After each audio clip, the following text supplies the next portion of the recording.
Today we are going to discuss about the basics of the circular motion, where we will be talking about many terms involved in circular motion, and then an important application of that we call it as the conical pendulum. This is a special case under the influence of this circular motion.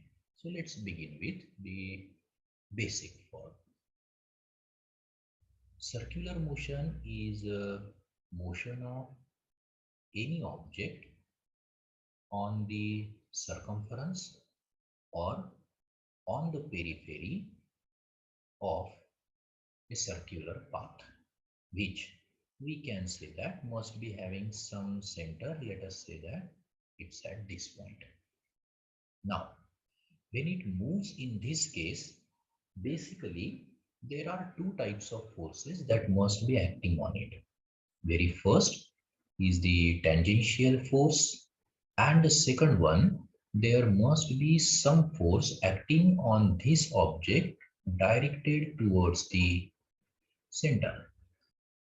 Such type of force, we know, we have studied in our earlier years that these types of force, this is treated or this is called as centripetal force, which is very important to maintain this object in a circular track. Otherwise, this object will go tangential in straight direction. So centripetal force is an essential force when we talk about a circular motion.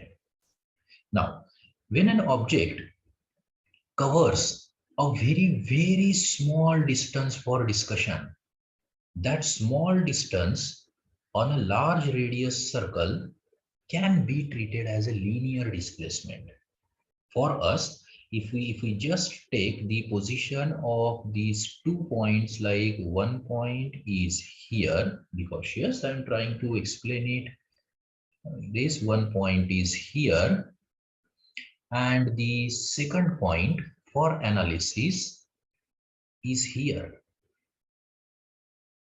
Whatever is the motion of object from this brown colored point to the blue colored point, that much small distance covered is definitely a linear displacement. But just for understanding, just for explanation purpose, we take a little bit more distance and then we call this particular distance as a linear displacement S. Now we know that we have studied the concept of circle.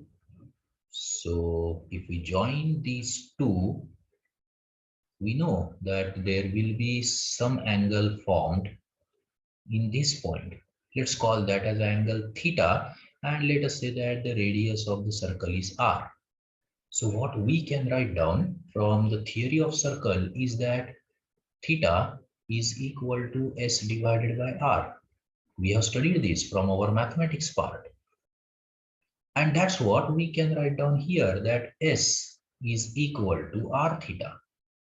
What is s? Linear displacement. R, radius. Theta is now called angular displacement. Now this theta will be treated as angular displacement. Let's take it to the next level, that we know what is velocity. Velocity is equal to ds by dt, rate of change of displacement, which can be treated as d divided by dt into s. So s know that r into theta. But r is constant, whether the object is taking any position onto the circumference. Radius of circle is not going to get changed. So whatever is constant, we take it out of our discussion and we say that it can be taken as r into d theta by dt. Now you see the analogy. Linear displacement upon time. I'm talking about this. Linear displacement upon time is a linear velocity. So what about angular displacement upon time? I can simply say that this is the angular velocity. So what's an angular velocity? We can say that angular velocity is equal to, it's an angular velocity is equal to angular displacement upon time. Let's take the equation to the next level, that acceleration is equal to rate of change of velocity. Then what I can substitute is d by dt of r omega. R being constant can be taken out, leaving behind d omega by dt. What is omega? Angular velocity. Angular velocity upon time. Angular acceleration, which we call it as alpha. So what is alpha now? I can simply say that alpha is angular acceleration. Now if we write down these three equations parallelly, like first equation, S is equal to R theta. V is equal to R omega. A is equal to R alpha. Now, if you look at this particular pattern, I can simply say that this side is all linear. Means what? Linear displacement, linear velocity, linear acceleration. This side is all angular. This side is all angular, like angular displacement, angular velocity, angular acceleration.